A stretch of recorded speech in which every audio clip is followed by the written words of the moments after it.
Huh? For those who don't know, Sancerre is like I have no idea. It's like the same thing if you order like prosecco at a place. It's like I just want what's not champagne or white wine. Wait, so what? How? When do you use that? Sancerre. No, it's just like a type of wine, but you can order it anywhere. I mean, usually a lot of restaurants here won't have it, but some do. Like that's the name of the grape. That's The name of the wine. region that it Oh, comes the from. region. Oh, that's right. Because in Europe, it's named. So here it's named by the grape, and there it's named by the region. Yeah. Okay. I forget that. I learned that the other day. I was That was watching. very exact information to forget. You remember? You remember? No. Because you remember, I sent Tanny, because because what does vintage mean to you? Like, you guys know what vintage means?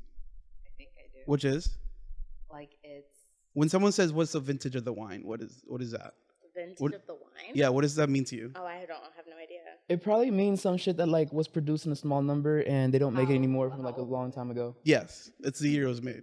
That was the year the grapes were fermented. That's what I was trying to tell you. I don't know why you. You're such a think you're different. cap. I don't know. Whatever. I got into like a whole tangent on like there's this. I don't even know his name. He's a black guy on YouTube, but he does like reviews of like celebrity wines and stuff. So I just got into it, and he did all the celebrities. Like I didn't know some celebrities even had wine. Snoop Dogg has Yeah, Snoop Dogg's Snoop wine is actually really good. Yeah, and there was maids. Dwayne Wade. I didn't know Chef Ramsay had one. His is a white wine.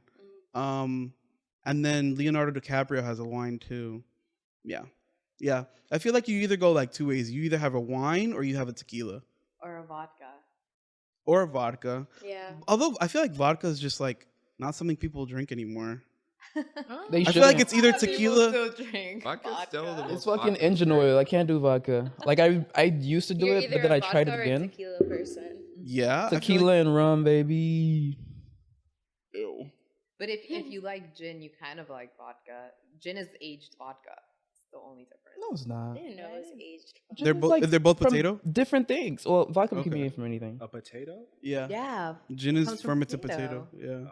So Gin? is vodka. and vodka. Yeah. did Gin not know comes that. from junipers, not cranberries, junipers, coriander, and this other stuff. Okay. Like Okay. it's okay. not vodka Yes, can be it made from is. anything. Yeah. Good. They're different bases.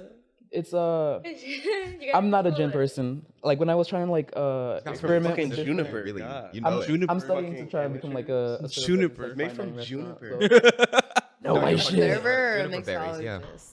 Server. I don't want to be a bartender. That's a fancy. That's a euphemism for bartender. It is. Mixologist. It's like But you have ah. to go to school for it. Yeah, you can go to school for like I think some too. Like some at my work gave me like, I'm not gonna put his business out there, but there's definitely like institutions you can get licensed from when you're becoming a som. So like I'm not gonna do that, but I want to like just get practical knowledge and stuff like Yeah, that. Tan is a licensed som.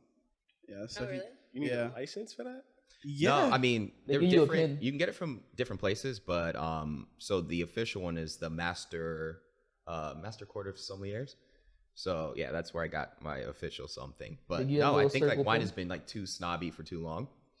So yeah, kind of like simplifying it for people. If that makes sense. Yeah, it's a very subjective thing, and I don't think people like think of it like it's a people think of it like if I have to have a wine, it has to be like expensive bottle or something to have a good wine, and that's completely not it. Like you can have a $15 bottle of wine and it be an amazing bottle, have all the notes, have the right amount of acidity, and it'll be fine. You know Yeah, what I you mean? go overseas and you can get wine super cheap, like in Spain and France, and you wonder why it's so cheap, but it tastes great. Yeah, it's very streamlined there.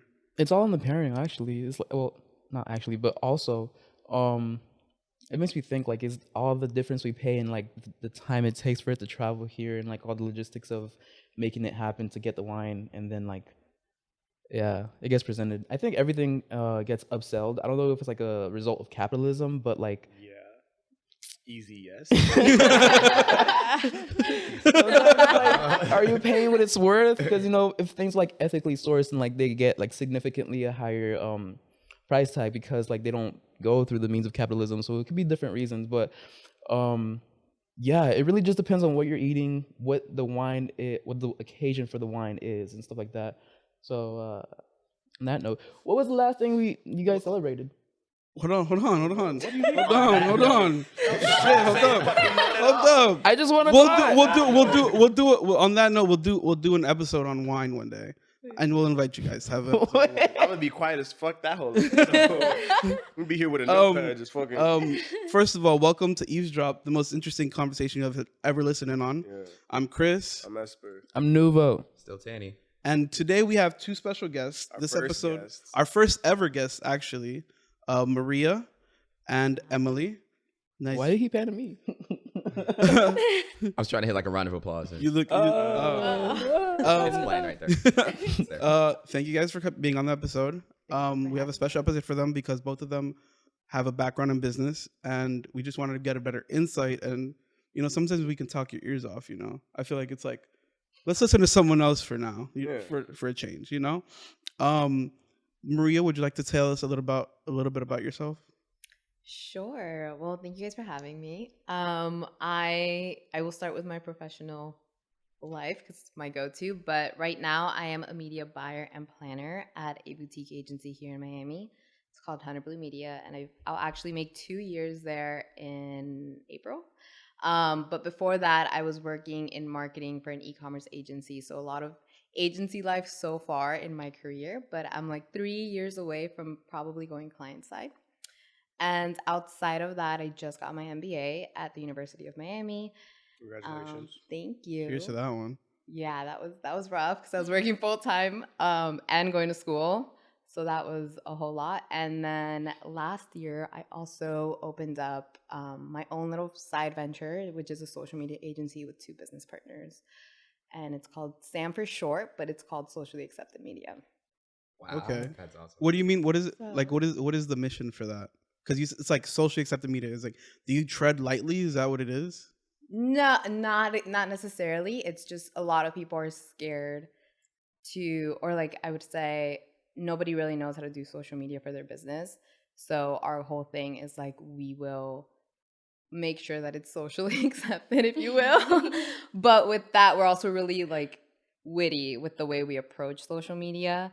So it's kind of fun to take a brand that you usually wouldn't see, like cracking jokes and all of that on socials, and we'll help you get there. You put a pizzazz on their appearance. Exactly. Okay. A little sprinkle. Understood. Huh? Yeah. A little sprinkle. A little Sprinkle. sazon. Mm-hmm. Next time you gotta use that word. Pizzazz. Pizzazz. Yeah. Pizzazz. And I mean, we're obviously gonna get into everything, but I just want to introduce my cousin and also business major. I love the Miami sound. Could you tell us about yourself as well? Yeah, for sure. So I was born and raised in Miami, and I went to school in Orlando at UCF, studied marketing. That's how we met. That's how we met. Studied marketing and sales, and I started my first position at a media company selling advertising and marketing. And then I moved to software sales for Oracle NetSuite. When I joined the company, I realized that there was a lack of diversity, and I wanted to be a part of that change. I was born and raised in Miami, and then moved to Chicago and was exposed to that. So that's why I decided to start a diversity organization for the company. And since doing that, I've really found that my passion lies in diversity and inclusion. And last year, we started our own accelerator. It's called the NetSuite Accelerator, and the whole focus is to make our software more accessible to minority founders, in addition to providing resources to help them scale and grow. And I'll go more into depth of like what an accelerator really is, and the difference between a traditional accelerator and mine. But that's in a gist what I do. All right, that was I feel like that was. Uneducated right now. I feel like I was like- next. That's crazy. Yeah. Yeah, I'm going to school. we know enough about it. We're good. We're Been to good. class before. Yo, I should have, or you should have. Who's? You're not even on. mic He's right now. talking right now. You don't even exist right now. Oh, there's Chris. Okay. No, like it's like, oh, you guys are doing business and this and that, and then someone comes through and they're like, oh, I'm doing communications. Like that's what I felt right there. Hey, put some respect on communications. Advertising is part of communications. It's yeah. That's what I want to do. So I'm gonna defend that. That's like, oh, I don't know what to do, so I'm gonna just do communications. No. That's psychology. Yes. Oh my Hey, no God. shade. No shade. No That was my cap. first major. That's what I have my degree in. That is exactly what that major is. No, Shout out to- they both major in psych. So I mean, yeah. not anymore, but not Nuvo. It's gonna be a messy episode. This man's out here. Mimosas getting to him. Yeah. But shout out to college for being a scam though. Yes. College is not necessarily a scam. Well, Depending on how you use it, but for the most, Yeah, I depending had- on how you I had- use it. I had I a didn't yeah. pay, so I feel like I have a. I actually haven't. I only paid for UCF for like a short time, and now I'm not paying. Oh, he but also went to UC. still, it doesn't. I see him, Tati. Yes, once, yeah. Mhm. Hold on, you saw her on campus? Yeah, there was. What did they call it? It's not a. I used prep rally the last time, but the kind of thing it was The like on tailgate? Tailgate. Yes, we use that. besides word. for that. You see, tailgate. he just disrespected tailgates like that. That boy We said found out pep last rally. episode. I mean, not last Jeez. episode, but No, like you said we got to tailgate. No, We he got said to- no. He I- said I pep forgot rally that. to begin with. He got to tailgate. Yeah, we got to tailgate. and that's how I prefaced it. But on that note, how do you guys like? What's your intentions or what's your mindset when you were in college, university, and you were like going through it? Like, has it changed from when you were in it to when you left, or like, yeah, tell us about where you were at. Like my opinion of school, or just I guess Your as I was in class, how I perceived it. your Sounds like the opinion of school, right? You mean? yeah, whatever the stream of consciousness is, but the opinion on school, the look you had on your course, your trajectory. Yeah. So I think I've always found it beneficial, and I think M can also speak to this. UCF is one of those schools that if you're in their business program, they really hone in on you have to network, you have to go watch people speak, people who work for corporations that maybe one day you would like to be a part of. There's a whole class about that. Yeah. And yeah, GB. Oh my God, GB points. So you'd only get points if you went to go to these networking events or to hear people speak. And we would get really good speakers, like leaders of corporations, Red Bull, people that I always kind of looked up to and wanted to know, like, hey, how did you get from point A to point B? And then going into UM, they're really big on that as well. You have to network. And I think, yes, school can be a scam, but if you use it to your advantage, it's not, because it's all about networking, especially with opening my own little side business. I would say that only one client we have right now came from like pure outreach versus my actual network, where people are like, oh, Maria just started like her own social media agency, you should reach out. And that's where most of our clients have actually came from. They haven't, like, we can do cold outreach and that gets us, I don't want to say nowhere, but it's not as efficient as just Emily being like, hey, my friend has an agency, and do you need social media? Like, you should reach out. Yeah, I completely agree. I think the college should be about networking. It's all about who you meet in your classes and how you develop that relationship, because personally, like, I went to community college first and then I went to UCF, so I saw the difference in the amount of resources that gets put into like a community college rather than a 4-year university. And there's different programs at universities that you can take advantage of. Personally, I took advantage of the professional selling program, which is a very established sales program that they bring in all these high executives to talk to you, and you just don't get that same experience at community college. And then also, Shitting on community college. Rightfully- It's facts. It's facts, though. If it's what you got, then like make it work. But rightfully I so. had to do it for a year, and honestly, like, from my experience of at UCF, I wish I had more time at UCF because I could have taken advantage of more resources there.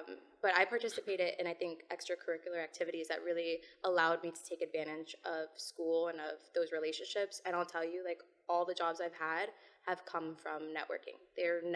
I never put in like a formal application. Wow. Okay. Plugged She up. got face card. Yeah, face card good, Face name card good. on Jeez. LinkedIn. She got Yeah, face card. popping on LinkedIn. Fuck Instagram. I'm about to Face start a card good around LinkedIn. here. Tripping. I like the how you highlighted the difference between like a community college and UCF, which is what I consider to be like a campus, like a whole campus college, because like it's hard to go there if you're not even. I'm making a redundant point. What I was gonna say is the difference I see in community colleges, like it's very, like I say, high and by. Like people aren't really like emphatic or excited about being there, so they just want to like go there and just be gone. That's why people say it's 13th grade.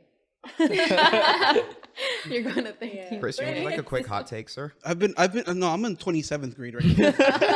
Would you like a quick hot take? On what? On college? I think college is a scam You- in general. I think besides being a lawyer or a doctor, I think college is a scam because I 100% agree with everything you guys are saying, right? But you can still do the same thing without going into crazy debt, which most people do, to be able to have that benefit. It just doesn't it just doesn't weigh out. I was gonna ask you, Maria, did your business, your side hustle, or however you want, your side business, did that come after or during, or like, did that come after the schooling or during the schooling? So it's been 6 months now. So it's why I was getting my MBA, but I was about to finish. Okay. I was gonna ask, like, do you think your college experience, do you think you needed to get the MBA to have a better business or a better background of what a business should be like or run? You know what I mean? Yeah, that's expensive in itself. Like, what made you want to do that? Yeah. So yes and no. My MBA is not for my side business at all. I mean, I was pursuing that before I even started a little side venture. But I would say from my first agency that I worked at, we did everything from like campaigns to e-commerce to web development to social media. And it was one of those things where I was like, social media is, I don't want to say easy, but to someone who's been doing it for a while professionally, it's not something that you need to go to school for. And the digital landscape is always changing, so it's something that can be self-taught, to Tanny's point. But my MBA in general, I know that I don't always want to work for someone. And the social media agency is the first part of that, but that's definitely not my end goal. So I got my MBA knowing that I do want to open up my own business without business partners necessarily, probably investors. So it's more of a long-term game, if you will, for my MBA. And I do think that that was important because for my bachelor's, I focused on marketing and we had maybe one finance class, right? But my MBA was finance focused, and it was like, if I'm going to be a business owner, I also need to know how to handle my own money. Sure, I'm going to hire someone to probably do that, but I want to be able to sit down at the table with this person and say, like, I understand, I speak your language, like, you're doing it for me, but let's run through the books together. So I think those classes are things that I never got exposed to at UCF. So it was very beneficial looking at a long-term play, saying like, eventually I want to own my own business. I do need to know like how to manage, even if there's people who are going to be under me doing all of this for me. And at my current role, like my day job, media is something that I didn't think I'd ever get into. If I'm out at the other side of the screen or the table and someone's pitching me a media deck, I can call their, like, can I curse? I don't know. I call their bullshit. I can call their bullshit if they're like trying to sell me something that I'm like, no, I've been in your position, right? So I know how this works. So I think to me in my head, a lot of things I do are like long term. Heard. Planting seeds. Okay. And when you guys both got your first job, I have this question. Did you feel like when you got your first like career job, did you feel like relief or like would you, because I feel like when I get my first career job, I'm like, oh, I'm in this bitch now, you know what I mean, like Yeah. Was that like the thought, or like how did you feel when you like, I don't know, if maybe like some sort of relief that you made it out of college and you got a job right out of college, and like that's what they like hone in on your last year in college, I feel like. But then when you're in the role, and personally for me, I was in a sales role where part of my salary is based off commission, so I have to like strive to make that commission. So I think it's still like trying to develop in your role so that you can scale and grow and as a person and in the role. So that's why I don't think it's necessarily like a relief. It's just like the beginning. Yeah, I would say you're relieved that you got hired, but you realize quickly that like maybe that is not your dream job, and you took the offer because it was like, I'm fresh out of college and I've been making absolutely no money, so this is going to give me some sort of stability. But I would also say that there hasn't been a job that I've held that I don't think that there was value in it as I moved to my next role, right? So I think I think a lot of people think that their first job out of college is going to be like this Their high end all be paying, all, this end all dream job, and that's just really not the reality. The reality is that that job is going to prepare you for like jobs in the future, and you should really look at it as like a stepping stone.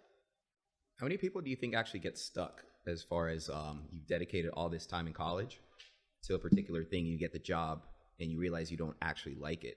How many people do you think, or percentage-wise, actually just stick with it just because they feel like they've done all the work? I feel like a lot. I would Yeah. say Yeah.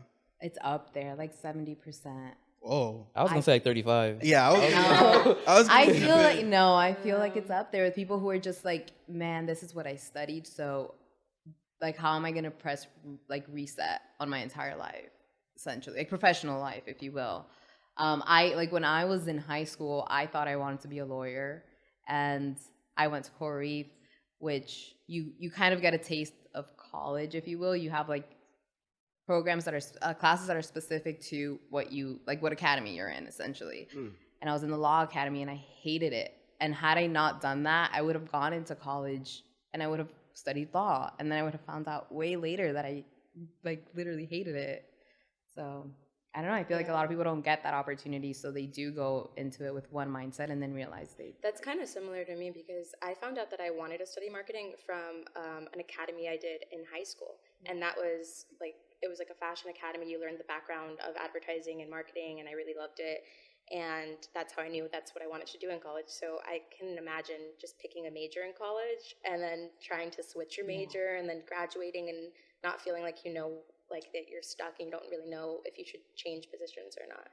But I think I see it all the time where people do, and it ends up being valuable for them. And I think it's changing too. Like the younger generation, they don't like a job, they're quitting. Like that's how it is now. Yeah. I was gonna bring that up when you said that 70% number. Like, how much do you think that's increased in recent years because of how social media is encouraging people to not necessarily conform to the 9-to-5 way, and how the younger generation is doing like quiet quitting and all these other new terms that are existing for how the workplace is changing? Yeah. I forgot what that term meant.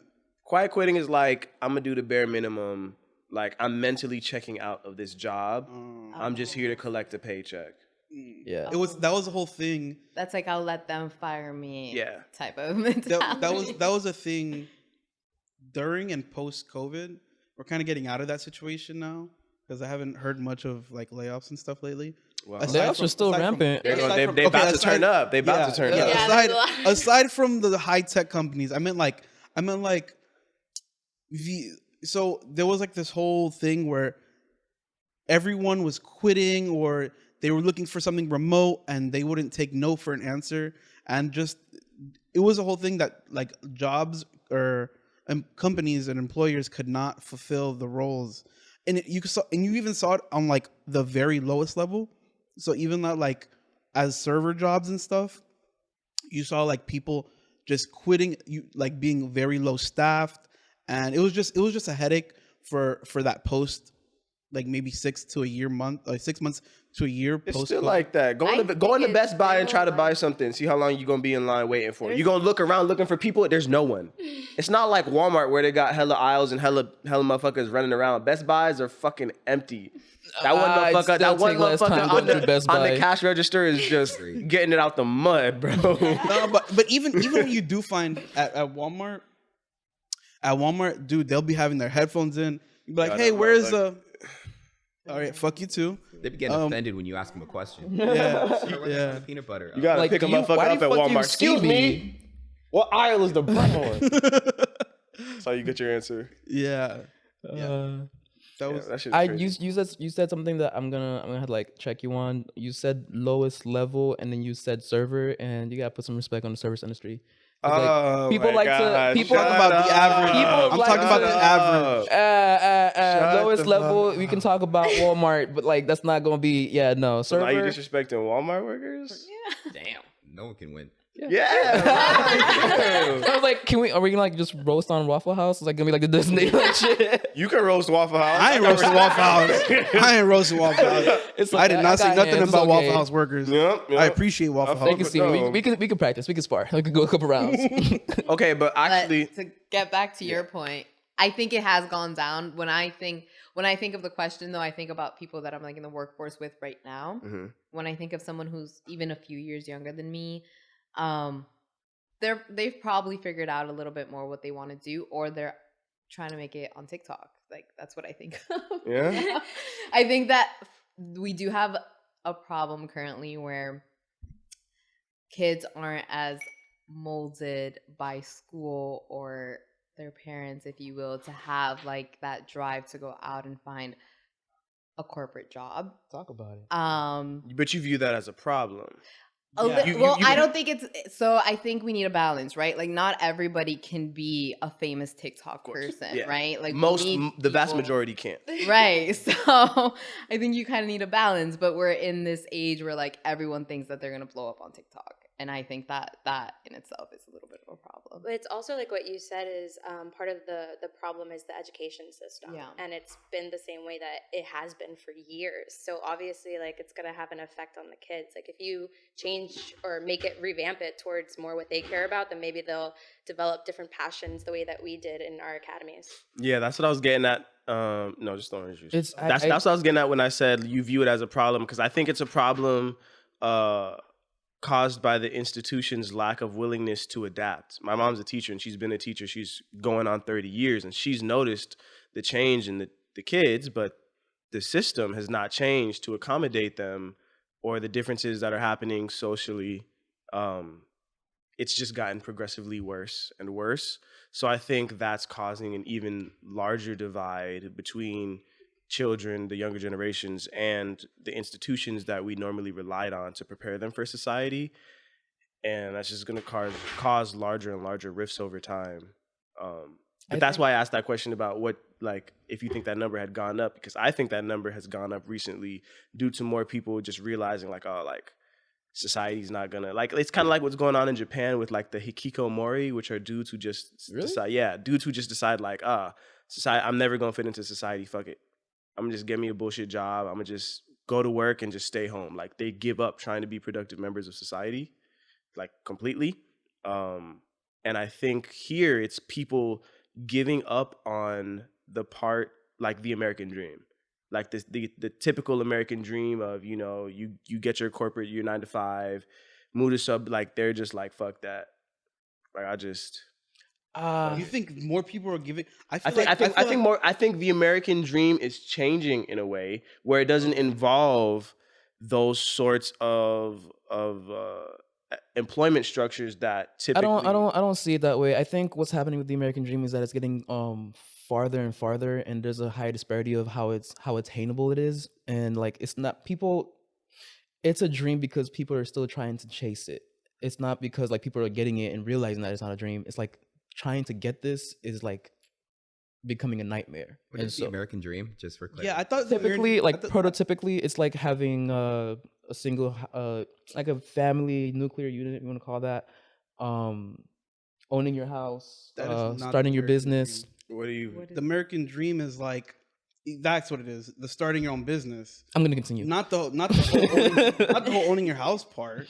Owning your house is definitely part of the American dream. Yeah, owning the house. You have 2.5 kids in the pet. Come on, we know that's the American. What the fuck is a 2.5 kid? It's a 2. You don't. Man, need to go back to Puerto Rico. You don't know the American dream. I thought the American dream was like, you literally. He knows the American nap. I thought it was just like having your own business, like, just that's it, like, being self-sufficient. I don't think that's it. It's all part of it. It's all part of it. Is but it? Okay. Entrepreneurship got tacked on, like, later, like in later years, like within the past decade, maybe. I'd say so no, 9 to 5 a 9 to 5 2 decades probably. A 9 to 5 is the American dream. No. I don't think so. No, having a stable source of income. Yeah, there you go. That's the American dream. Yeah. So if you have it at 9 to 5, if you have it being an entrepreneur, then like, but Yeah, I think I agree with that. yeah. As I was saying before, Financial stability. Mhm. Can we go As over I was the saying before rubric? my point got Can we rein- go over the rubric of American Fact dream? I feel like we have no please. idea what the American dream is. No, we know. We all know. It's just 5 motherfuckers in this room who know. And then one person trying to derail this whole shit. I'm just trying to figure out. No, I just didn't know. I just. well, now you know. damn, I'll try not to lose my point. It's becoming less attainable, and I think it's because it was inspired by capitalism. I keep mentioning capitalism. I think I'm a fucking anarchist, but No, socialist. just different ways to battle capitalism. But okay, Wait, do we not like capitalism? I think it should be checked and controlled. There's no perfect form. There's no perfect economic system. Yes, so. capitalism left unchecked is just something that's going to exploit people because that's how it functions. But moving past that point, fuck, keep getting derailed. Wait, why does it That's how exploit people? conversations Why you work. try to get the point across? Why do you think it exploits people as far as capitalism? Because the only way you make a profit is to sell something for a higher price than you made it, and that means if you're gonna have someone else make it, you're gonna pay them a certain wage. And then you're gonna sell it to your market for a price that you find reasonable or a price that the market demands. But I disagree that that's exploitation. I think the fundamental flaw in capitalism is its emphasis on always increasing profits. Capitalism isn't about making money. Capitalism is about making more money. I agree. That more is the problem because you can have a perfectly financially successful business who makes millions of dollars in profit annually, and they want more. They can have perfectly fine supply chains, great relationships with everyone, but their desire for more profit is going to cause them to decrease the quality of their product over time. It's gonna lead to self-deteriorating things. Either that the product gets fucked, or the workers get fucked. There's no way to you have to cut corners constantly. When you cut, There's no way at a certain point to cut corners without it disadvantaging someone. I want to pile up on that because I really think not one of the key points. One of the key points is shareholders. How a company's motive is to make money for their shareholders. So like, you can be an excellent worker and bring in so many revenues and be stellar, but you're not gonna see that profit. Like, being part of a business doesn't actually benefit you. It only benefits few people who own and who like invested originally in that, or not originally, but invested in that business. Well, I think that goes back to the profits thing because all these companies can afford to pay people what they want to be paid. But they it won't. wouldn't make the shareholders happy because they will get less money. Yeah, exactly. But that's about profit. Like you said, this line, being part of a business, working for a business, doesn't benefit you only in the times business. before. I disagree with that. No, you look at I think throughout times it can shift, but you look at baby boomers or those earlier generations where having had tenure in a place meant you left with a pension, and that was like something that could secure you for the rest of your life. Through like little shifts and changes that were like very invisible to the naked eye, like having a pension plan turn into a 401k, it kind of shifts the burden, the financial burden that people originally got financial stability from. It shifted onto the people that were working. Yeah. So you're working, and we're not covering you. You're covering yourself with the money that we're paying you. Is that good or bad? That's terrible. It's terrible for the consumers. Great for the shareholders. Y'all sound very Gen Z right now. Hey, if you're gonna so Gen, I'm gonna if you're call gonna everybody comrade if that's the case. Yeah, I'm saying. Yo. If you're gonna associate striving for financial fairness with Gen Z, then fuck And it, here's the- man. It sounds like communism all over again, though. No. You guys are trying to Here's bring the thing. back- This is what I'm saying. This is the. I mean that's why I made the distinction of highlighting that the profit is the problem is making more profit. Like It's a key if everyone, component of 'cause capitalism. look, capitalism's fundamental principle of like, hey, I want an increase. Like that's the baseline of capitalism. Is I want an increase in Profit. a resource, Revenue. I think a resource. I think the difference is we're seeing it as a bad. You're seeing it as a bad thing. I don't think it's a bad thing. I'm seeing The results of that is a bad thing. So, for example, like with guns, they're preventing certain laws from getting through because it'll prevent the sale of certain guns. Go off, So sis. that in itself is an example of how capitalism can destroy and exploit, the people that it could affect.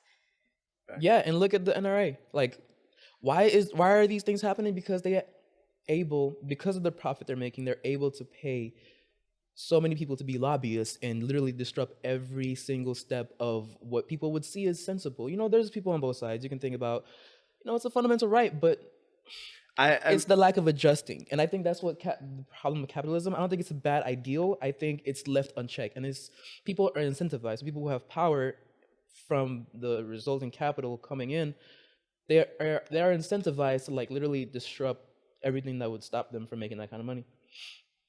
And I think that's where it is.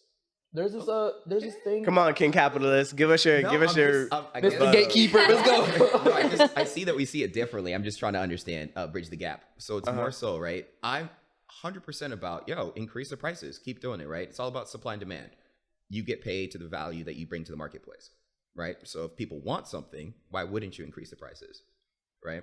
If people because niggas need to be able to actually buy the fucking eggs. That's the problem, though. That comes back to communism when you try to even everything out for everybody. When everyone is not doing the same work. It's not for it's the problem. So well, look. Wait, let me go ahead. I think when people try to pull away from capitalism, they kind of just immediately snatch back to socialist, and it's not true. People aren't trying to become socialists. I think the intent is that capitalism needs to get checked. Capitalism needs to get reformed in a sense that that kind of exploitation isn't so rampant. You look at like an increase in rent that's motivated by market demand. You look at rent. The rent increase is literally like just a self-propelling bubble that happened where people are like, okay, I want more money, so I'm going to do this. And they don't look at the side effects of people who are living there, who are literally working to move the economy that they're a part of, literally being X'd out of their home because they can't afford. Because as prices increase, wages don't, because it's gonna hurt the bottom line of the company when they can purely afford it. They can absolutely afford it, but they choose not to.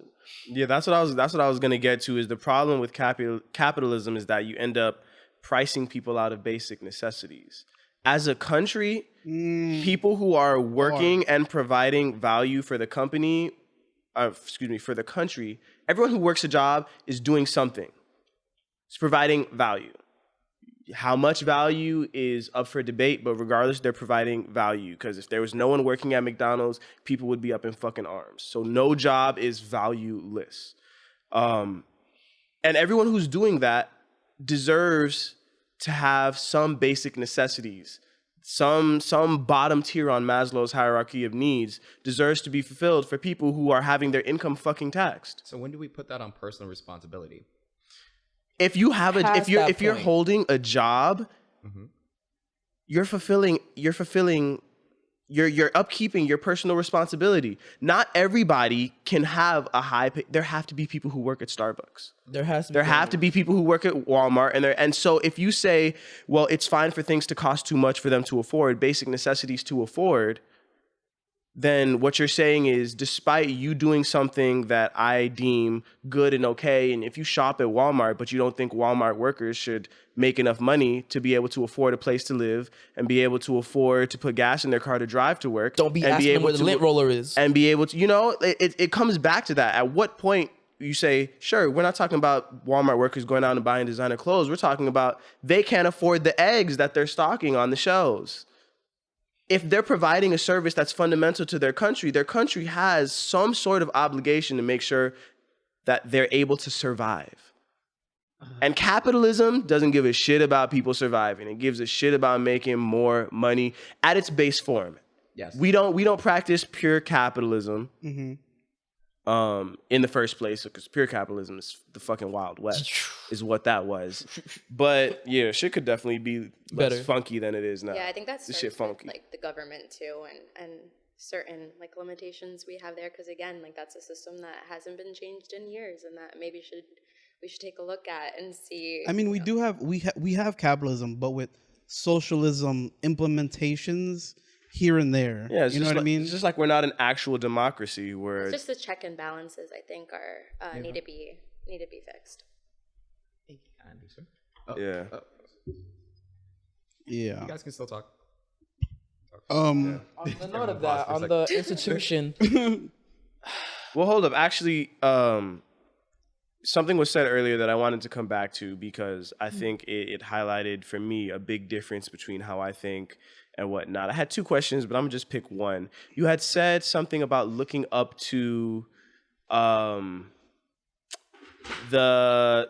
at Red Bull, which was just a throw out example for you. But I started thinking about that because someone who is the head of Red Bull, let's say the CMO, like I feel like you're looking at them and thinking, damn, like that's the kind of job I want to do one day. I want to do what they do. And because like it's something you can do. And I juxtapose that with the people I look up to, because I think I look up to people who do things that I couldn't ever do, which drives me to be better at what I do, but it's stuff that I could never do. So like, in music and whatnot, the creative field, we look up to creatives who are just so visionary in their specific style. They've developed themselves somewhere. You listen to a song, you're like, fuck, I wish I could make a song like this, but I never could. How do you, so like, what is it like looking up to people? Like, do you view your idols as competition in a sort of way? Because you're like, yeah, like one day you're at Red Bull, I'm gonna be at fucking Bang. And I'd be going crazy. No. Like, how do you view that? No, so I think that was like 22-year-old me looking up to someone at Red Bull, let's say. Okay. Oh, she said she grown up. There's like a quote that says, don't ever wish you were in someone else's position that you look up to, because you don't know what they had to do to get there. Mm-hmm. And I think, obviously, me from college, getting my first job, going through what I've been through, like I no longer idolize that person as much as maybe I would have, like 22-year-old me would have, because I'm like, I know a thing or two now to know that maybe like your journey to getting that CMO position at Red Bull might have not been what I necessarily believe in or want to follow. But at the end of the day, you do want to be sitting at a table with people who have had a similar journey than you have. And while I might not want their position, I want to be able to say, like, I can compete at their level too. Does that make sense? Yeah. Yeah. But to your point too, like some of my idols are also people that I'm like, I could never be a doctor. My cousin's an ICU nurse.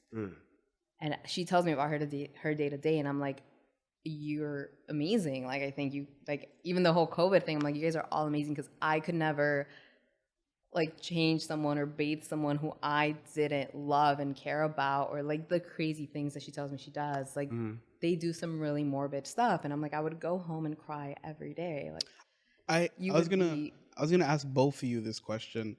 How fulfilling do you think your jobs are day to day?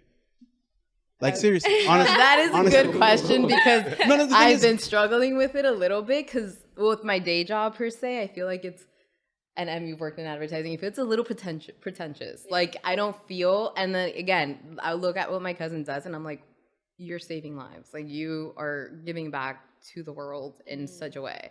And I sit there and I'm like, do I go to bed every night and say, like, I'm so fulfilled that like this client approved the $3 million budget to spend on, television commercials and advertising, and like it doesn't fulfill me in that way.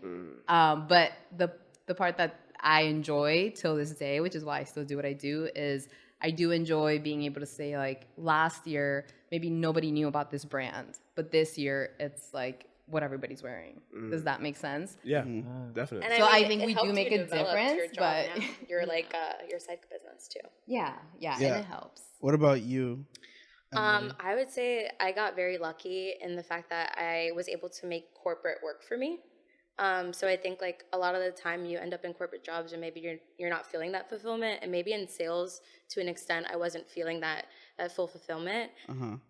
So when I started the diversity organization, I really realized like that's where my passion lies, and the ability to marry diversity, sales, marketing, building this division from the ground up with my director is so fulfilling in the fact that I get to work with people who look like me and help them build their business.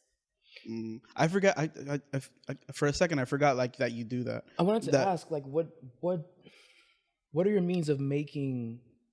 I don't know what it was specifically, but the thing you're making accessible to minorities. Like, how is it? Was incubator the term? Accelerator. Sorry. Yeah. Okay, accelerator. Yeah, I can explain a little bit about that, what that is. So an incubator and accelerator. Go ahead. I want to. I would tie this back to like something that people say when they look at plights and struggles of minorities. It's like, I did it, why couldn't you? Like, No, pulling hear me yourself out. up by the bootstraps and like just getting it out the mud. Like, I just don't think that's viable for minorities based off systemic oppression. It's just go into it. Hold on, before talk about doing we the were work. talking, Tanya, TJ was talking about last night. He made a really good point. So you can have two people, one white. We'll just one person, one other person. I'm not even gonna take. You can say We're not even, we're not even put Minority, race. non-minority, We're not like, what? minority, not minority, whatever. Yeah. But one of them can grow up with all these resources and these people that are connected with good education, Yeah, exactly. etc. And then this person is just in a very bad situation, not with their parents, with their grandparents or whatnot. And I feel like someone had said it last night that that's the unfairness. Like I mean, after 18, you open up, but everything up until like that point of maturity, you aren't given or no one's told you about. So you try to give them the resources or try to bump them up so that they Yeah, have a better time. I'll explain a little bit about what it is, but that is true because I'll explain like how you see that with the accelerators and when you're raising capital for a startup and things like that. But even in my first position, I was like I came into the corporate world. I didn't know anything about like 401k or how to set up those like back end stuff. And all my friends at the company, I was in Chicago, so majority are like Midwest white women or men, and they had financial advisors that their like family financial advisor would help them set that stuff up for them, and I had no idea about all that stuff. So like that's just a common, I think, like thread between minorities, especially first generation, when you're starting corporate positions and you don't really have anyone to talk to about it in your family. But for startups, so when you have an idea for a business and you need to really develop the business plan, develop the minimal viable product is what it's called, you go through, or you have an option to go through if you apply, is an incubator. So that's usually like early stage. You have the idea, but you want to develop it more. It's a fixed program. It could be from like 6 weeks to 3 months, for example, but they're providing resources to help you develop that idea. And then when you're more later stage, you have the idea, you have the business plan, you move to an accelerator if you would like, and that's same concept. You go through a cohort with other founders, and you basically leverage mentorship, the connections at the accelerator to help develop and scale the idea. And then usually, if you participate in an accelerator, they either provide like a network of venture capital firms that you could reach out to for funding, or they provide a fund investment in your company towards the end. So you go through the program, they invest in the company, and then they give you, and they take a part of the equity in the company, which is ownership. Of course. Yeah. So Shark Tank Shark at the Tank. door. Shark Tank. yeah, it's basically I think mean, of it Shark has Tank. it has to make sense for them. Yeah, think know? of Shark Tank. But what's really great is that if you don't really have anyone in your life to really help you Or start guide you. a startup or help you raise capital, because a lot of what happens is white people, they have friends and family Yeesh. that they can go to for money They have to start their business. like built-in investors. Yeah, they have Yeah. built-in investors. So a lot of the time what happens is your first funding round is that friends and family round, and minorities just don't have that at the same level. We don't got no angel seeds. No, you don't get angel investors on Angel that investors, level. I'm So sorry. yeah, so it's friends and family, and then you go pre-seed, and then it's seed, Series A, B, C. So that beginning like journey is what we help with the accelerator. So our accelerator is a corporate accelerator. There's traditional accelerators, and then there's corporate ones. Corporate ones more align with the corporation's vision. So our company is a software company. It's basically, if you think of QuickBooks, it does your financials. Our company does that plus a lot more. So it's an all-in-one platform to manage your business. And She sells software, by the way. Everyone's familiar with Oracle. SAS. yeah, for sure. Oracle's a big company, but NetSuite is the company that I specifically work with, owned by Oracle. So we're a global business unit. But NetSuite helps you run your business. And we have seen it leads to success because we say this statistic, but it's 70% of all tech IPOs since 2011 have been off of leveraging the NetSuite platform. So that means using NetSuite leads to success, especially if you're trying to go public. So we want to make it more accessible to minority founders. So we give preferred pricing. We also give mentorship. We give you access to the Sweet Pro Bono team. So what that means is they act as an extension of your team. So if you don't have a marketing person, then you can leverage our marketing people to help you build out your marketing strategy, for example. Damn, you answered, Office space, you a answered my bunch of different question. resources. I was gonna ask like, what resources do you provide? Yeah, it's a lot. We basically throw everything that we can because we want to see them succeed and grow. And obviously, we're aligning our success with theirs. So if they succeed, then I can keep running this program, and that's my goal. That's fire. Yeah, I Shout we've out. we've touched on it. I just never knew how much Thorough. of like much help you were to How involved? yeah, or that's- involvement yeah Mm-hmm. yeah But everyone who's being considered for that has to have like a kick-ass idea. Is that so? So I'm what asking. we look for our accelerator is that you've either participated in a previous accelerator in the past or you are venture backed. So we partner with other accelerators, incubators, and impact VC firms across the US to kind of choose people. But we also take a look at their financial statements to show year-over-year growth. So if they're growing, that's what we consider. I was gonna ask you how difficult, because you have a lot of filters that you go through. The first one is, are you minority owned? Then it's Mhm. like, does this software help you? Yes. And then you have all the other filters. Is this optimal for your business? How difficult is it to find specifically those, or at all? You know what I mean? To find the startups, I think it's pretty easy because there's a bunch of startups that have amazing ideas that are growing and scaling, but they need help to take that next step, and that's really like automating their business processes, having a strong foundation as a company, and then having the resources a big company can provide to you. So, for example, one thing that we're doing is a deal day, we're calling it, but February 15th, all of my cohort founders who are looking for funding, we're coordinating one-on-one meetings with our investor network. So we're putting them in front of our investors that could potentially give them funding. So that's something that we make introductions, we help their business scale and grow, and every company or startup would need that. Damn. That's fire. Yeah. I'm thinking like You're feeling lazy, right? Yo, I'm like, Wow. I'm like, I go to school. What's up? throwing these words out. I'm like, wow. Yeah. I'm thinking like it kind of threw me off a little bit, not in for a loop, but when you said that you have to have a filter of having had past experiences with other incubators, like Mhm. when you look at other programs where incubators can be found, are they as accessible or less accessible than NetSuite, like your program? Yeah. And like, is it easier to get those programs to have like some kind of like foot in the door? Yeah, and- great question. The reason that we do that is because other incubators, accelerators, VC firms, they have a due diligence process to make sure that the company is viable, the company has plans or a business plan that can scale and grow. So they do a lot of that legwork for us. If they don't meet those requirements, then we have to do that ourselves, which is fine, and we will do it.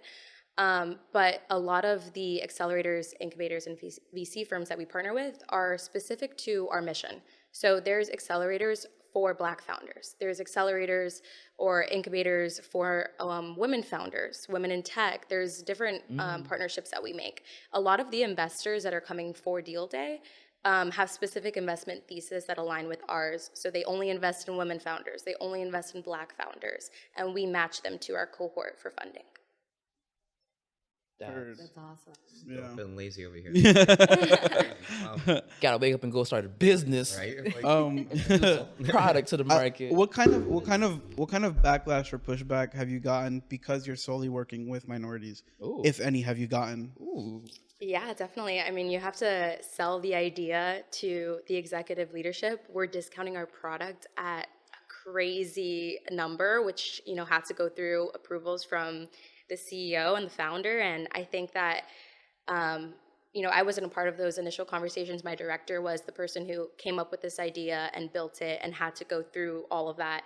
And he will tell me that, there was people who were not on board with the idea. And, we were able to give them All a startups. business case for it. We were able to give them a business case for it and show that we're not just giving our software away and these resources away, we're investing in these companies. These are 3-year contracts. So at the 3-year mark, they're ideally scaling and growing because we played a part in that.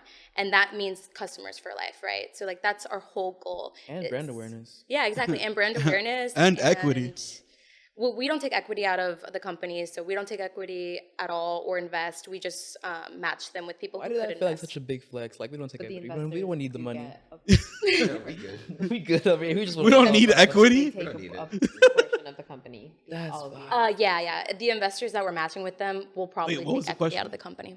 The investors do. Oh, the people that they match them. Yeah, You're just a middleman basically. that provides resources. Basically, yeah. Okay. So let me try to pivot on that. Wow. Um, That was a lot. something that came up in my mind when I think it was you who said it. Sending an email saying like I'm happy that the client approved the $3 million deal for advertising, like something like that. That made me realize that taking marketing classes is not what I want to do because I want to be on the creative side. So like instead of being the people like working with the budgets and the numbers, I want to be the people who carry out what happens after they get the budget and like they can like make the whole planning happen. Well, you still need the marketing classes though, because everybody thinks that marketing doesn't deal with numbers, but you do. I hate accounting. But that doesn't mean that you can't, like, let's say at my old job, the first agency I worked at, we had departments, right? So I was the account manager. I was the day-to-day with the client. I was the one that was client-facing. I was the one that would get bitched at if something went wrong. Damn. But I have all of my departments, right? So I have people who are working on the website for them and the people who are actually building out their, like, photography, who are going to the photo shoots. Sometimes I'd have to go to the photo shoot with my content person. There's people who are working on all of the graphics. So that's the entire creative department. But then I have people who are working on like their SEO, which is like how you actually even find a brand on Google if you go to search them up. And then I have people who are working on the copy, whether it's website or email or whatever it may be for their new campaigns. So you have all of these departments. All of those people, like if you're in graphics, you probably studied graphic design, but you minored in marketing because you still need the foundation of like how does this work and how does it all come together. Just to support you there, yeah, one of my majors was graphic design, and I definitely had some marketing classes. So, and marketing is much more extensive than you would think from the outside looking in. Yeah, I was It's wondering, very what is- extensive. I'm on the inside looking at it. I'm like, fuck this. Literally on a bare bones level, like I feel like marketing is like, yo, how do we get this product out? How do we get people to see this product? I feel like that's advertising. Like, how do you get people to That see is it? advertising. Yeah. I've done. I'm on Are they I'm on different? the advertising. Marketing and advertising So are Marketing different. feels like People use it interchangeably, but they're Exactly. They're That's the all- thing, is that people use the terms so- interchangeably. What's the That's where difference? For Can you explain clarity, it? can you please tell us the difference between because I'm looking at it like I don't know the difference. potato, literally potato. marketing is no, marketing is more so the actual creative and what you're gonna do with the product packaging, like what it looks like, how you're gonna tell your message, and then you go out and you build the marketing people give the media people, which is advertising, the budget. And what I do right now on my end, we don't do any creative, but we tell you we have to go in. You give us a brief. I have $3 million. I want my product out there. What do I do? That sounds We go back. We have to go through. We have a lot of software that tells us way too much information about people, and it tells you like this person watches TV at this time, they go to these places, Does they it dine actually at give these like hard locations. data, or is it like a It like does. an avatar, like someone's It's makeup? like I can't put like, oh, Maria Dominguez from Miami, Florida, right? But I can put like female, 27 years old, probably has a master's degree, and she makes this much annually. And she lives and in it'll Miami. spit out literally like what TV channels. Like it depends too. Like what channel do I want to look at? Do I want to This look is at? where the cookies go. Yeah. The cookie is a No, thing. the term you used there, avatar, was exactly it. That's exactly what it does. Is it creates But avatar? I'm like, this sounds like hard data. Like, Yeah. well, we like have- it's not like, yeah, it's not an avatar. Like it's like a What- stipulation no, of how it's- someone might be. It's like Well, like no, but it's not, like she said, it's not giving you specifics on one person. It's giving you, demographics. yeah. But like, it's based by real data. Like Avatar, like you Oh, make you're that saying during the purely planning simulated. stage. No, Yeah, no, yeah, no. yeah, Okay, yeah. okay, I get you. I get you. Am I crazy and still not knowing the difference? So In what- in what? in Avatar is No, as far as advertising and marketing. oh So well. advertising is the people who could like make the Super Bowl commercial. Marketing is people who are like, okay, who do we want to target? When are they? No, active? it's the opposite. Ooh, okay, You're damn. Nuvo, leave this to the professionals. Calm down, dude. So God. the marketing Absorb team. You gotta use like a real world example. Yeah. You gotta dumb it You got Yeah. to water. it The down. marketing talking to a team third grader. is gonna come in and say, "Hey, we want to run a Super Bowl commercial, right?" And we have, by the way, for 1 30-second spot, it's $500,000. Sounds about. And it's more than that, but they'll tell us we have $6 million. Like, we want to run a None spark. we want to run a Super Bowl commercial, and this is what our creative is going to look like, X, Y, and Z. That is all marketing. Advertising is literally like, okay, the Super Bowl commercial is a bad example because we know how many people watch the Super Bowl. But ideally, if you have a $6 million budget, the advertising team will go back, do their research, and come back and tell you, like, based on our research, you would benefit from doing television, radio, Facebook ads, whatever it may be. Wait, so I should be in marketing? Well, But very if specific you- to me, but like Wait, what do you? I thought you were in marketing. I'm in marketing, but I've literally I've made a distinction that my school offers an advertising program. It's just in a different school of business, and I'm like, damn, I gotta switch majors again. Nah. But if you want to be on the creative side, wanna be on you the creative can side. you can still study advertising, but you need to make sure you're also studying like graphic design and something that's tying in the creative. That's Yeah, he's crazy with graphics. I'm going to get the paper because of covering just the business side, but the business portion of it, the formal portion of it. So like my portfolio can like be backed up when I, send it in. So are you saying that marketing is essentially like the visionaries and advertising more so like the people that execute? It seems so counterintuitive. It seems so counterintuitive, but that's really interesting. But there's a lot of companies who don't hire an advertising firm per se. So the marketing team is doing everything, and that's where the creative is solely doing all the creative. But that's also where a lot of companies fail because the marketing people don't always have A creative vision. the tools to know like where exactly to place those ads. Do you feel like the roles are merging this day and age? They typically do. So one of the clients that I work on is Ryder. A lot of people don't know who that is, but it's a huge supply chain and logistics company in the U.S. The red letters with RYDER on a bunch of trucks. Yeah. Oh, yeah. I don't know. So they have an entire in-house marketing team, but we do their media. So we work hand in hand with each other. So a lot of the times that's where a lot of companies do find success, because if they don't have an advertising person in-house, they won't always know like where to actually spend those dollars. Does that make sense? Wow. But are they the eyes again, and they goes back ears. to we don't do their creative. They hand us all of the creative, and we'll traffic that out for them. But we're the ones who have to go in and say like, right now we're doing. Oh my god, I don't know if I'm allowed to. Yeah, I'm allowed to say this. Okay, don't get in trouble. So they just closed a sponsorship with a professional golfer, Sam Ryder. I don't know if anybody knows who that is or keeps up with golf, but they're providing all of the creative, and their team is doing all of the production for all of the commercials. But we had to put together their entire plan on like, you have to run during NBC, during golf, on NBC, on Golf Channel, during the Ryder Cup, all of that. So that's what we do. But we work hand in hand with them. So your part is the marketing part, and their part is the advertising part, or am I still getting it interchangeably wrong? We plan the media, and then they do the creative. Okay. I want to be in the creative. Yeah, he wants to be in the creative. So he needs to do what? Which of the two does he need to do? You should I'm study. like a filmmaker or a video editor or a graphic designer or like anything. Honestly, like that. I studied marketing, and I think that I wish I would have done the advertising program, because I saw like students from the advertising program, and they learned a lot of different things about agency life that you don't really learn in the marketing world. Yeah. Or marketing school. Or Nuvo can make 3D donuts. Yo, no, make no, sure- no, no, no, no, And I not feel just like 3D donuts. They're shiny the now. numbers They shiny. They look shiny edible. now. They look Yeah. good. math and Oh, like, yeah, the yeah. actual- I'm in Excel all day. It's not glamorous. Turn up, you know, It is not glamorous. Someone, everybody, work is valuable everywhere you look. Come on, man.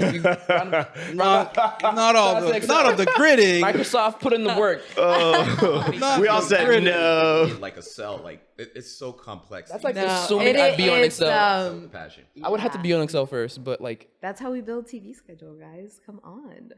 yes. Sorry. Have you ever looked at a pie chart? Thank Excel for that. It's but I miss, like, at my old job, because I was the account manager, I would get a lot of say in the creative. So I'd work directly with the department and say, like, hey, we're doing Valentine's Day like campaign, like the client wants to look at this and that, and I like that's that. I can like rock I that. miss that part of the job for sure. But then I'd be like hand in hand with you because you'd be actually executing what it would look like. So are y'all hiring? Are we? I'm what's saying. going on? What are we? Brush up my resume real quick. Yeah, man. What? So your side hustle is your own marketing firm. The social Social media media. agency. What does that look like right now? So right now, it's 3 of us. Well, it's 4 of us, but we don't count our content creator as much. He is definitely a part owner, but That's as far fucked as, up. like, That's the capitalism. day-to-day- Capitalism right there. There it is. There that capitalism goes. You didn't get the equity. You did No, not own any shares of this Okay, company. I phrased that completely wrong. He's amazing, and he's the reason why we're even thriving and can build Say he's content a for dub. our, It's- our it's a- clients. But I mean, on the day-to-day, it's 3 girls, myself and 2 of my old coworkers, actually from my old agency. So we deal with the day-to-day, and we all have our expertise, right? So we have someone who like completely handles what the feed will look like if we're talking about Instagram, and what reels will go through if that client has video in their package. We have our CEO, her Their name's package. yeah. We have packages. Gotta be So packages. All types of packages. because like similar, like to M's point, not everybody can afford, like not everybody has the resources, and we don't want to say like, oh, you can't afford us, so we're not working with you. So we actually come in and we'll work with you if you tell us like our budget is, X, Y, and Z, and we're like, okay, we'll start you off with just management. Like maybe right now we can't create content for you, but if it takes something off of your shoulders, if we're able to just post for you right now So- and help you manage that. So I think we have a great opportunity here to have some, and if you're not for this, I don't want to put pressure on you, but a great opportunity for some price transparency, because I find in so many industries people are afraid to talk about money, and everyone needs money and everything costs money, but yet we become uncomfortable when we talk about money. I'm not asking you how much you make, but for your packages, for example, and you can fudge the numbers a little bit, but for example, He said you can lie. You can lie. but don't no, I'ma because chime look, I in know and- how it is. People gonna hit you up. So what's the rate? What's your budget? I ain't new to the game. I'm gonna chime in as but the double D advocate. What is double? What's No, double D? no, The triple D advocate, demon dick devil's advocate.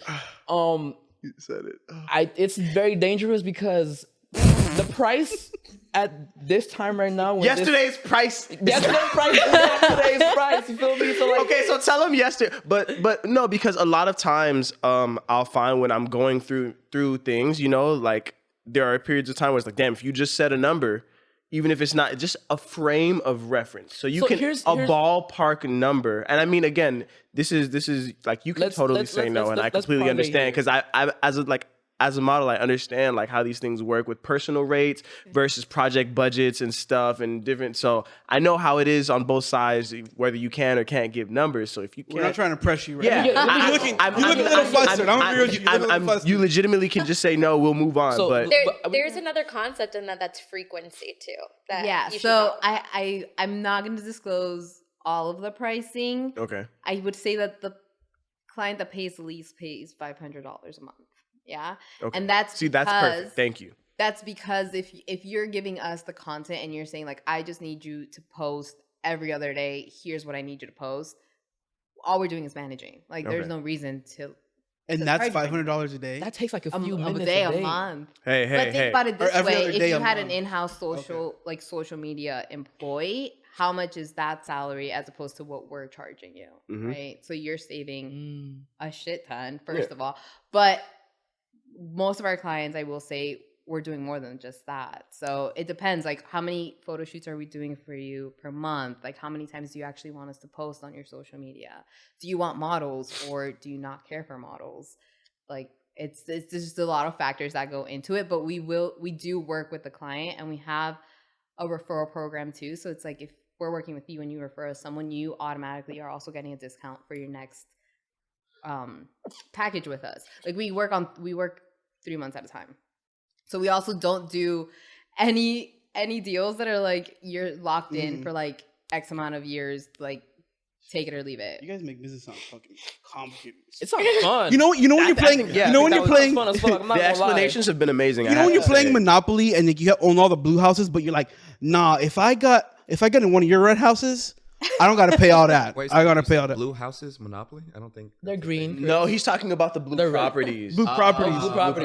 You know what I mean? Like it just feels like it's Now like I'm lost. there's you can wade your way through. You know what I mean? Like it's just like there isn't one. Yeah. You know. Kind of, but we have packages for a reason, right? Because a lot of people, even again, goes back to they don't know how to get started with social media, so we're trying to not complicate it. So he's like, so we have 3 main packages. Like here's what we offer here, the golds, whatever you want.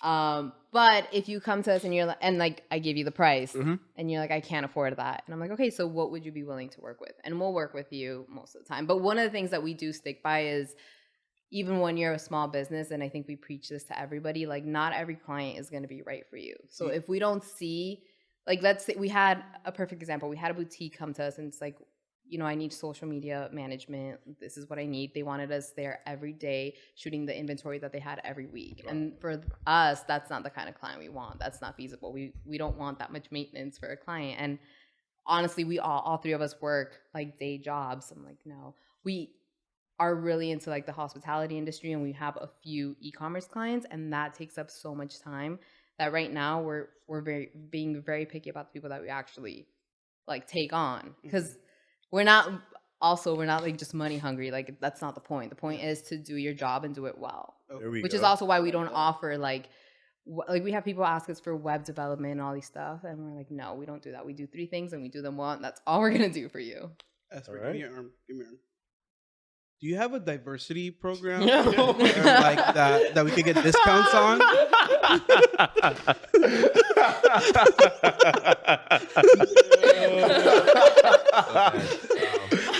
Oh shit! That was gold. I can't believe you gave me your hand. It's like 12 years of trust right there. That's crazy. What would you ladies say are the 2 biggest misconceptions about business in general? His misconception about business. Okay. I'm feeling these emotions right now. Boy, I asked that because there's a lot of things that I've learned throughout the years that I really didn't learn in college. Just had to learn it through real life experience. So what would you say are some of the things you're like, that's not a thing? That you should follow the rules. I think that there's like, in my company, I was in a specific sales program that, had certain rules around it. And you think that rules are like this strict structure that you have to follow in order to get to the next level. And I think that there's the ability to kind of shift and kind of create your own path. And you don't necessarily have to follow the rules. You can make new rules. You could work with the executive team. Like I started that organization that I talked about entry level. Like I was completely new to the company, and they let me start a whole organization, and that really built my brand and led to my success in other roles. So I think that like rules are meant to be broken. You think that you're entry level and you can't make an impact, and you can. That was good. Yeah, that was amazing. That was fire. Don't follow the rules. Okay. Don't follow. I love that. I'm a fucking Wearing that I as a t-shirt. think another one, this one might be a little bit more common, but you don't always need to be ready or fully funded to start your business. You can start with the little bit that you have and kind of just work your way up. I think a lot of people hold back on like, yeah, I wish I was like independent enough or had enough capital to start my business, but sometimes you can just start with a little bit at a time, get your brand out there, and then build up from there. Because that's how we started. We had no money. Like, we had our own personal money, and a lot of it and that's like the social media agency, you honestly don't need that much money to get started with. But I feel like even close friends of mine who are like, I want to start my own clothing brand, or I want to start my own bake shop, like, you don't always need to have the capital to rent. You can do some of this stuff at home, and no one needs to know that it's not glamorous behind the scenes. But the point is getting started and getting out there, because that will push you to continue. Right? If you always wait till tomorrow, tomorrow's never gonna come. Yeah, big co-sign that. Big co-sign that. Bars. Wow. I hit a button. I So- think. Oh, Go ahead. Go. no. Well, no. I was. Get your thought out first. No, it wasn't a thought. I had a question. What was the question? So my question is, what does the future look like for both of you as far as what you plan? Because you use the term "my brand," and that's not something I'm used to people who work in corporate settings utilizing. That's more so for people who plan on, well, yeah. So do you plan on how long? Well, What I don't does want. the I don't. future look Yeah, like? yeah. You asked the question. What does the future look like for you? Yeah, Complicated. for both of you. Yeah. In college, we actually had a teacher. You had Messiah, right? Yeah. Yeah, I loved her. she was a great marketing teacher, and she always talks about your personal brand, and I think that really like stuck with me. So I think that everyone has their personal brand, and even if you're in corporate, you can develop that through different ways of how you like communicate with people, like what you do outside of work that matches your passion or your goals. For me personally, the accelerator is taking up a lot of my time, and I really enjoy that because it is aligning with my passion and my goals of diversity and inclusion. I recently reached out, or there was someone that I used to work with at Orlando Sentinel, and she's now at Black Alliance, and they're doing work around passing bills in Congress that will give Black founders money for startups. And that's something that I would love to work on. So I think like that would be the next step in this, is helping minority founders through my corporate job, and then maybe going into Congress and helping them there and doing like work in that field. And then personally, I would love to consult with other minority companies and help them, get off the ground floor from my experience with the accelerator.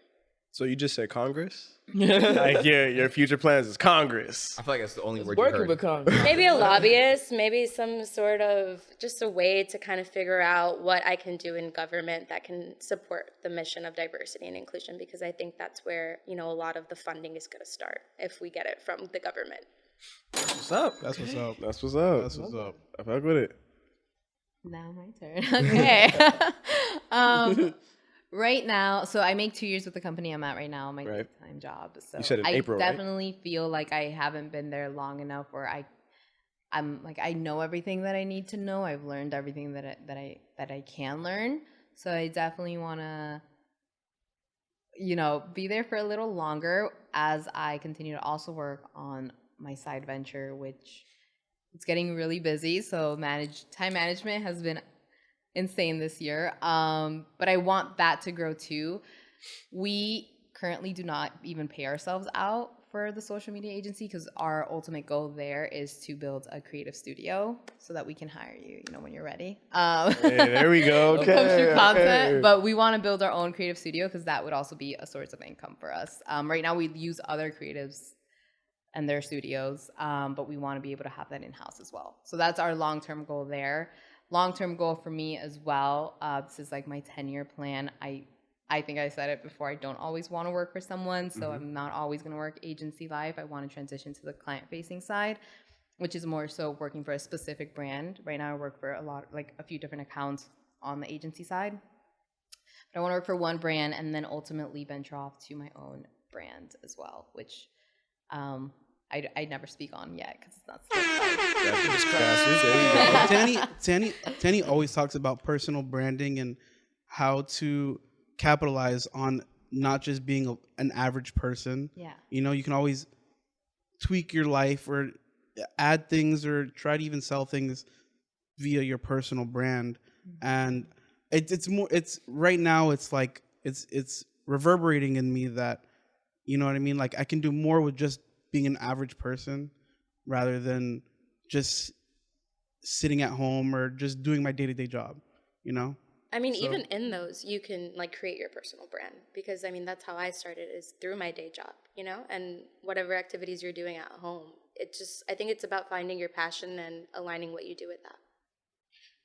That's I feel like that's the new American dream. Like having your work be your passion or your passion be your work. Like a lot of people, it's not often that you'll find people who are aligned with their passion, that being their 9 to 5. Like they'll go in and like do what they love. It's that they do what they have to, and then in the free time that they have, they get an opportunity maybe to do what they love. But Well, I've also seen some backlash there with tying your passions to like, work, yeah, income.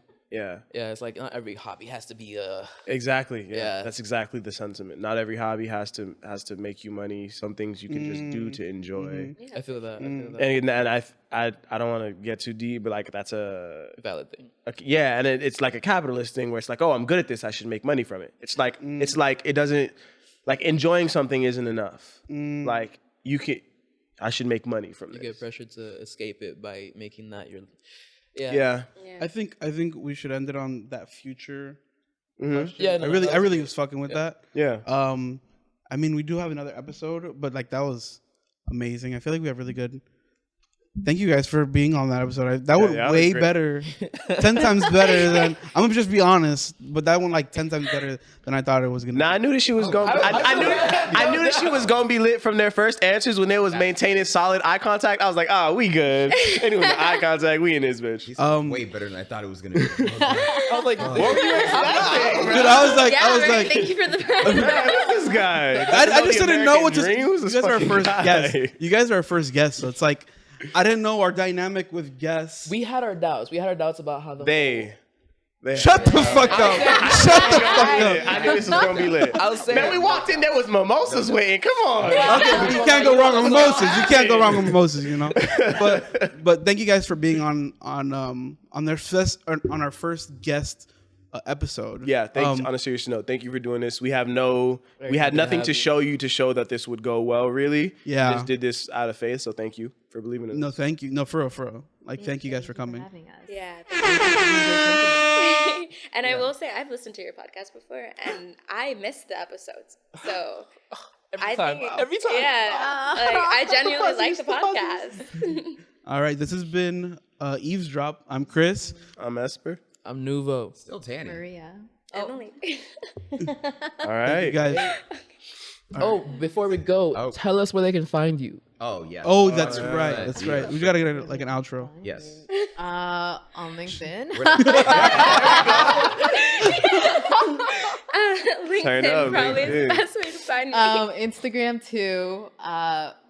It's Maria P. Dominguez. It's just my name. LinkedIn, same thing. we gonna have links. We gonna have. We Point gonna. down. Yeah, we gonna have Right in front links. of you. Oh, cool. Cool, yeah. All right. Bet. Yeah, same thing. LinkedIn. LinkedIn is the best way to connect. And you heard it here. All right. Peace. See you on the next one. Signing off. Oh my god, that was amazing. Can we get a toast for that one? Yeah.